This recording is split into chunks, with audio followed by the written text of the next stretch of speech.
Now watch this. You not see all these things? Surely I say unto you, not one stone shall be left upon another that shall not be thrown down. That happened in 70 AD.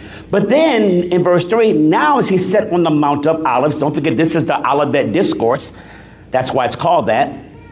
The disciples came to him privately saying, tell us, when will these things be? First question. And what will be the sign of your coming? Second question. And the end of the age? Third question. So how did Jesus respond? How did he answer them? Look at this. And Jesus answered and said to them, take heed. Pay attention here. Get your focus right. Take heed. Why?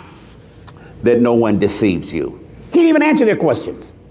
He didn't even address he didn't even address them. Jesus don't respond to dumb stuff. He just said, that's dumb. Here's what I want you to be thinking about. Take heed that nobody deceives you.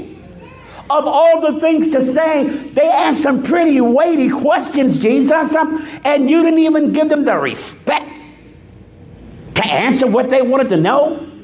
No. Because he kept the main thing. The main thing. Knowing there's going to come all kind of ideologies, concepts, ways of thinking, theological expositions, dispositions that can cause God's people to be deceived. So the first thing he said to them, pay attention. Get your focus. Why? That no one deceives you. Why are you telling them that, Jesus? Well, here's why. For many will come in my name. Whoa. Not in the name of the devil. Not in the name of the king. My name, saying, I am the Christ, and will deceive many. Do you realize that's been happening? Do you realize there are people that boast about their revelation of Jesus? Boast about they've got an inside track to the things of God. Boast about their revelation.